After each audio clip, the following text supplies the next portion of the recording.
How's everybody doing this morning? Kelly, doing good? Yeah, just good. Good's a C, a grade. I would just hope that maybe my 17-year-old would get C's. That would be amazing. So incredible. All right. So does anybody know, Parker, do you know what your mom's nickname was on the trails of Machu Picchu? Speedy? No, I called her a tornado, but I was corrected that it was Turbo. I was worried about her, Rick, because I was worried about her altitude, and she just killed it. It was insane. She was leading the pack. I'd be huffing and puffing like a big steam engine, and there she was at the top of the mountain. It was awesome. We had a great time. Just so you know, by the way, and I've been doing a lot of research, and there'll be many of you who may want to go, but I'm putting together a group of 17 people to go hike to Everest Base Camp. And we're going to do that in 2024, November 2024. So hope some of you will be there with me, because we will be That's there. cool. I know you're going to be there, and I'm going to be there. The question is, will you guys be? Right, Greg? I wouldn't doubt it with you, George. And it'll be 15 days, just so you know. So That's the first base camp. just to the base camp where, yeah, right there. Yeah. Yeah. Well, that base camp is 16,000 feet, but yes. Oh, I don't know which ones work or don't work. Okay, awesome. Okay. All right. So, and I'm working on it right now. In fact, we're going to get to the point where I have to put a deposit down to $700, just so you know. 700 person? Well, no, it's more than that, but that's just the deposit. Oh. Yeah. It's a guided thing. The $700 is, well, $700 is for the guiding. Weirdly about the same amount that was the same amount down in Machu Picchu, but that doesn't necessarily include your flight, right, and some of your stays, and if some of you have to be helicoptered out, all that good stuff, right, all those things. All right, here we go. Okay, so I know I've talked about this, but one of the things that I'm recognizing, so just a couple of things. There's things that I talk about this being an epidemic, and the difference, I think we now have all learned, a pandemic is what, Quentin, versus an epidemic. Who knows? I mean, the media at least has let you know what the difference is. A pandemic is versus an epidemic is, anybody? Pandemic affects everyone worldwide. An epidemic affects a smaller group of people. Well, that may be true, but that's not the answer I'm looking for. That might be. You're so certain on that answer. I'm like, yeah, right. It's a scale. But there may be other pieces, but pandemic is to where it is considered temporary. An epidemic is what? Permanent.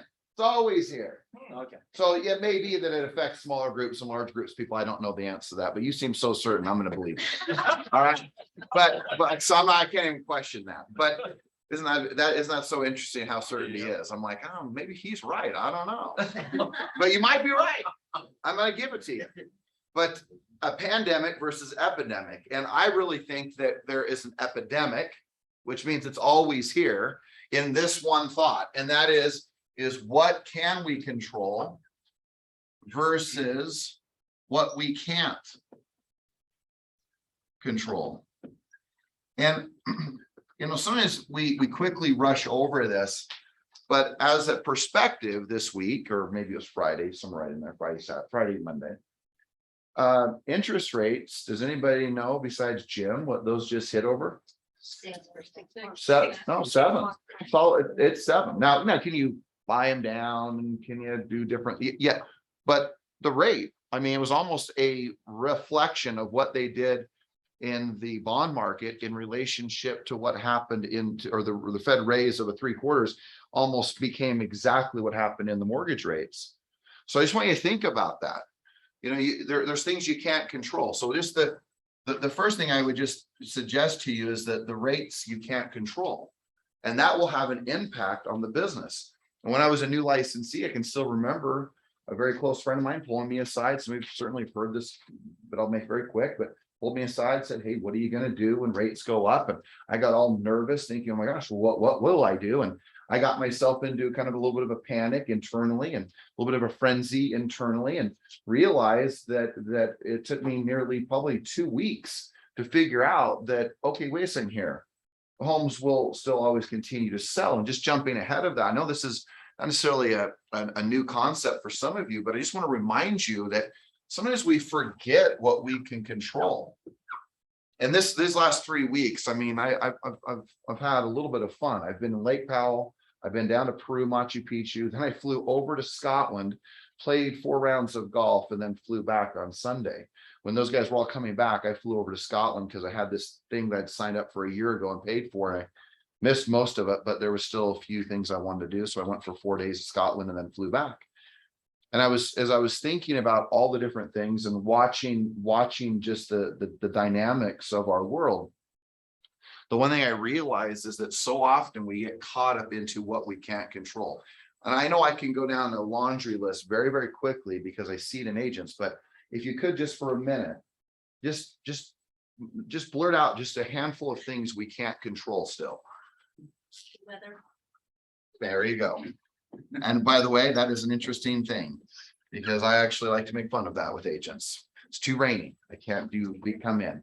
And I mean, the weather is unbelievably impacting on what an agent does in this business. And yet, believe it or not, even when the inversion is occurring, or it's fall, or it's raining, or it's snowing, or it's too hot, or it's too cold, or it's too windy, homes are still selling. But it is always a dynamic and a mental dynamic of what an agent believes should be happening. But just the weather, what else? The rates and all of that. What, pardon? Rates. Okay, rates, but go get a little more granular. Like, pardon? Market. Okay, so the market, and we could say the price within the market. We could say the amount of the inventory or the lack of inventory, right? We could talk about affordability. What can people afford? Right? Pandemic or epidemic. Right? We could talk about COVID, which we couldn't control. We can talk about rates, but we could also talk, Jim, right, about mortgage programs and which ones are not available, right? Other people's decisions. Right? So let's just say other people. I'll just put others, but that to me, that would mean agents. That would mean the customer, right? That would mean the customer or the buyer or seller, right? Either side of it. I mean, you start like, you can't control unemployment, right? You can't control politics, even though you think your vote counts, which it does, but it doesn't, if that makes sense. Not it individually, collectively, yes, but individually, your vote's not going to matter. Collectively, they will matter. I get that. But I just want you to think about, like, this is very personal. Meaning, like, what can you control? Well, you can't control politics, others, rates, programs, unemployment, inflation. There's not one thing you personally could do in regards to inflation. Nothing. There's nothing you could do. Nothing. So when you start looking at all the things you can't control, and then this is the challenge, and we could add other things and other things. How about this with natural disaster, right? Terrorism. I remember I was prospecting when the first building was hit, and I was standing in front of the TV when the second tower was hit. I mean, it was crazy. I was prospecting, guys. So I just want to point out that there's so many things that you can't control. And somehow we get so focused on all the things we can't control, what other agents are doing, what the rates are doing, what the market's doing, what the inventory is doing, what mortgage programs, who does qualify, who doesn't qualify, if I'm in lending, right? What people, we can't control the pricing, or we can't control the amount of equity that people do or don't have, although it's very high still today, even with the changes in the market. Water leaks. Right? Water leaks. I mean, you know exactly. Can't control it. Exactly. Boilers imploding, and just want you to think about that, because just ask, this is the question. This goes back to where I want you to just that where this first question I'm going to ask you. I was going to start here, but I got away from myself. Where do I, this is the key word here, choose to focus? And the thing that is scary is that everything about the media is getting you to focus on the things you can't control. The media is all about fear, the unknown, the uncertainty, everything about this. If you could weave this into some level of uncertainty, the what ifs. Just remember, and or we could just even say this is really what it is. It's the fear. Well, look, there's two things. If you are angry, it is you always dealing in the past. If you are fearful, it means you're too much into the future of the unknown. Well, you start realizing that, you start to realize, wait, why am I so angry? Well, because I'm focused on what I did in the past. Well, wait, why am I so scared? Well, because the future is so uncertain. Well, what if? What about that? What about this? And although it seems like I might be trite about it, I'm really not, because there's moments where I'm like, oh my gosh, I better prepare for the future, but am I scared of the future? That all comes down to coming over here in a minute, which we're going to say, well, what can you control? And we say, well, it's obvious what you control, which, there should be a heck of a lot more people in this room. So kudos to you to being in here, to controlling your future. But right now, I can just tell you, there's a lot of things happening. My phone literally seems like it's imploding with this conversation. Can I meet with you for a checkup from the neck up? And meaning these are some of the most successful realtors that I know. And they're like sideways because they want to get focused on the right stuff. Now imagine this, every single good friend that you sit with, coach, mentor, spouse, partner, best friend, any one of them, when you sit with them and you are discouraged, fearful, uncertain, their job as a good friend will get you to focus on the right stuff. You can sit down with them, but you don't understand the inflation. What if there's another earthquake? What if there's another pandemic? What if the market gets worse? What if the rates go higher? And your best friend's going to go, whoa, whoa, whoa, hold on a second. Wait, what are you doing? Why are you focusing on all that stuff? Well, yeah, but I'm just trying to be real and honest. This is what's happening. Yep, it is what's happening. But if you can't control any of these things, anything else that you might think of that's outside of you, well, then the problem is that you can't convince yourself that it's going to be okay. And I'm really convinced that this business is about working from the inside out.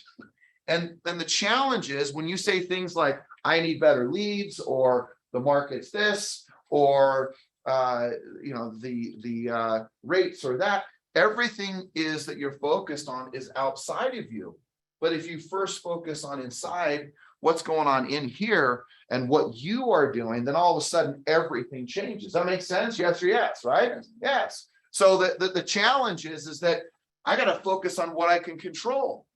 I have to tell you that, Amy, some of these things are happening, like rates going up and watching companies have real challenges. Markets down by 50% in certain areas of the country. I mean, it has some reminiscence to me of like, oh my gosh, what happened in 08 and 9 and 10? The speed in which the things are happening, the way in which the Federal Reserve is handling rates. I mean, it's like basically the 1970s during Jimmy Carter. It's like literally a single blueprint. Like it's conceivable that they believe rates will go as high as 8%. Now, what are you going to do?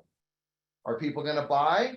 The answer is yes. As long as you remind yourself that people will die, people will get divorced, people will still want to move up, people will still get job transfers, people will still want to buy their first home despite because they still believe that it's still a great decision, and it is still a great decision. You're going to have people who want to buy an investment property. I mean, the list goes on and on. But the problem is that if you get bought into this versus there's opportunities here and everywhere, well, then you won't ever even think about what can you do to control from the inside out. And I have to tell you that, and I knew that after I'd taken these trips and these vacations that I'd gone on, and I really did some of the things except this Machu Picchu thing that we all went and did. that I knew I was gonna change some of the ways that I was doing things. And I have to tell you that since I've been back, I've woken up at 4:30 in the morning every morning. And you say every morning, that's only 2 mornings, Jim, so don't get too excited. But it's 2 mornings in a row. And I have to tell you that I've realized that, boy, you know what? Some things are changing here. So what can I control? Well, I can control a lot. Today, I've already done 30 minutes of meditation. I've written 5 pages in my journal. I'm going to make sure that whatever's going on here, I'm going to control it.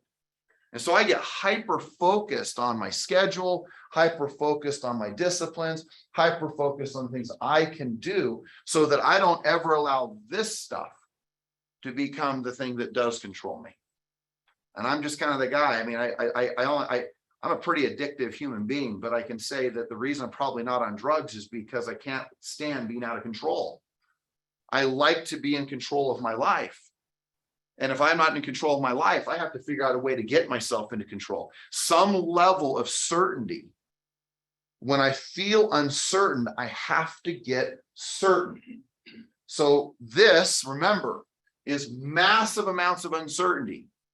So then all of a sudden I'm like, okay, where do I choose to focus? Well, if I'm going to focus on controlling my life from the inside out, well, then if that's the case, where do I choose to focus? Well, then the second thing is in that little list here that I always focus on is whatever's happening here is this statement. Life is happening for me, not to me, meaning I'm not being punished. No one's trying to get me. The boogeyman's not out there, the market, an individual, another company, another situation. No, but life's happening for me. When this stuff seems so overwhelming, wait a second here. What is life doing for me? What is opening up for me? What pathways are being made clear? While one door is closing, what else is opening? And all of a sudden I start having a better conversation again inside versus letting everything outside of me dictate where I'm going. And again, I go back to that if you are fearful, you are dealing way too much of the future, of uncertainty in the future, not with absolute certainty of the future, uncertainty. And if you're angry and ticked off and pissed off, it's because you are thinking way about the past of what could have, should have, and would have. And you, again, have the power to focus. And when these things and others come into our world, we can put health, we can put relationships, what other people do, we can do all sorts of things we can put up here. But again, if life is really happening for you, if the sunshine is shining on you, and if life is happening for you, not to you, and then the belief that this universe, yes, the universe that our Creator created, that God created, this universe is truly created, in my opinion, created to give you everything you desire. Everything. Oh my gosh, I'm not writing very well today. But that's the reality. And that is the truth in my world. Everything you desire, if life is happening for you, doors seem to be closing, but doors open, and life is happening for you, not to you. And if this universe has been created to give you everything you desire, everything, well then, again, come back to what's your focus? And that kept going through this, like some of you have certainly heard me talk about. Well, I desire this, but it's not happening. Well, then my favorite song, right, of Garth Brooks is Thank God for Unanswered Prayers. Because there has been times, Kelly, in my life where I thought I've wanted something so badly and it needed to be a certain way. And I needed to have it be a certain way. And it didn't unfold the way I thought it should unfold and the way it should happen. And as I look back over the years, if you go, listen to the Garth Brooks song, right? He meets the woman that he thought he was supposed to marry. And yet then he found another lady, and his whole point was is thank God for unanswered prayers. Because I wanted this so badly. I wanted to be with this other person. And then it dawned on me, I'm with who I should be.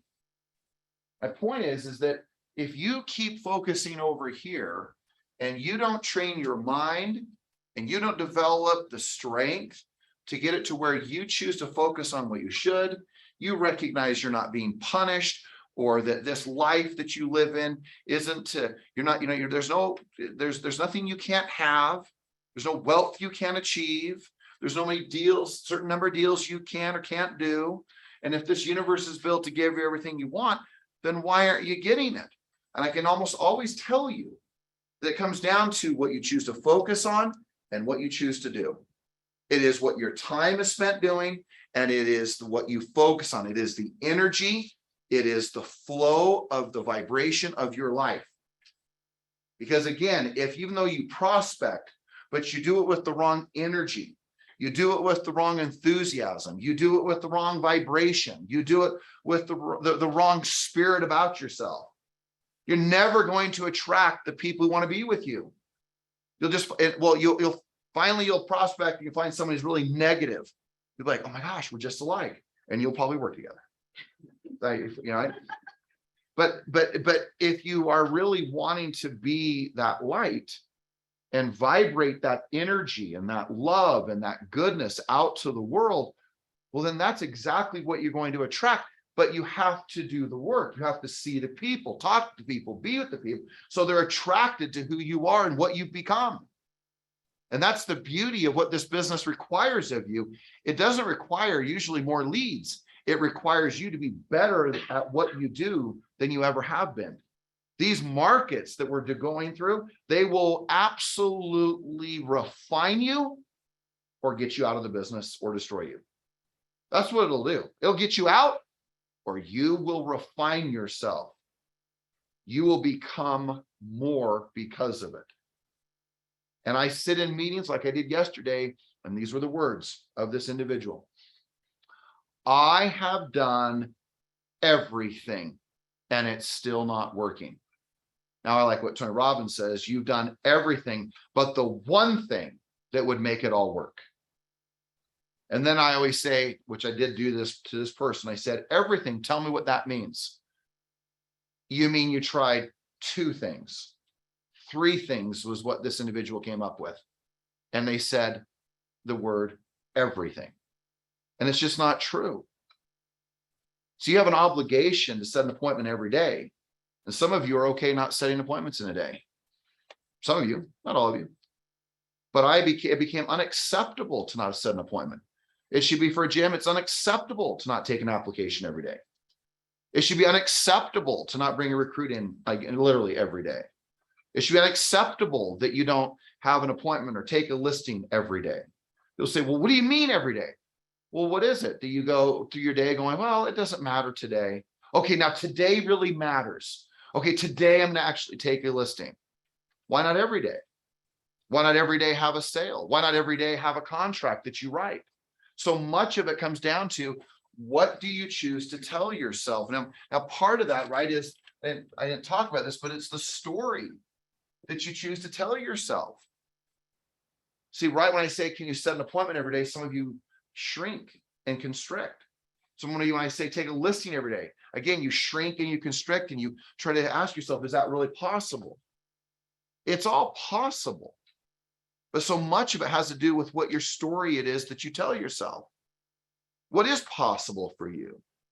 Do you look forward to difficult markets because it refines you, makes you better and who you have to become, and that the agents who shouldn't be in the business get out?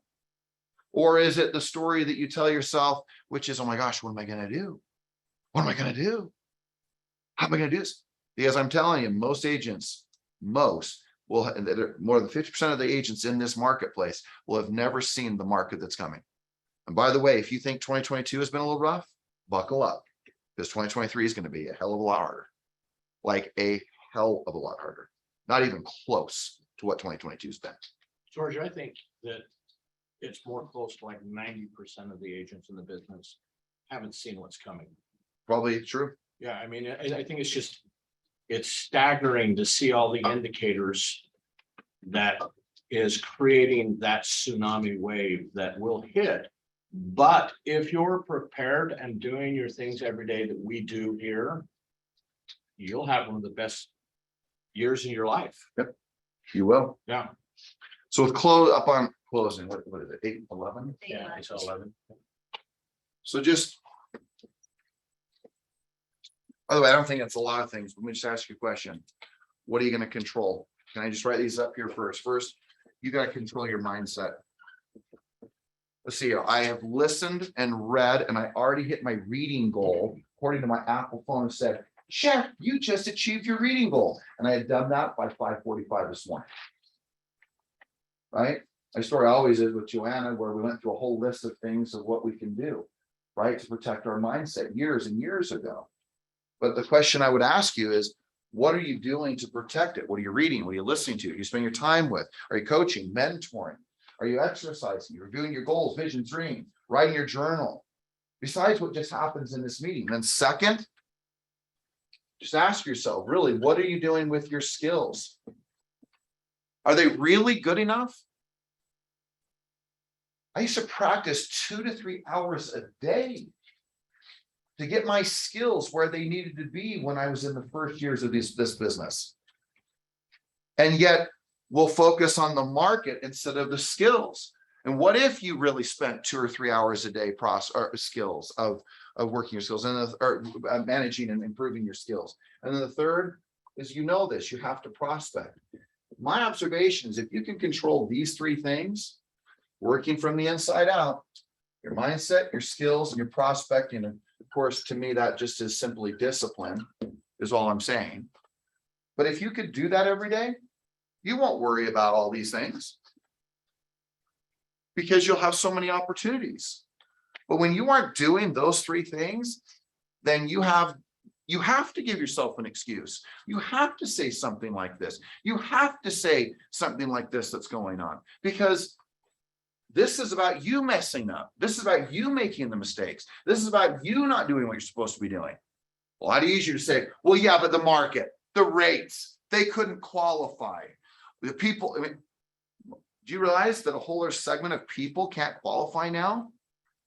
That were just qualified, and a 0.75% increase in rate, and now they don't qualify again. Or they qualify for $100,000 less than what they could. Are you going to let that be your excuse?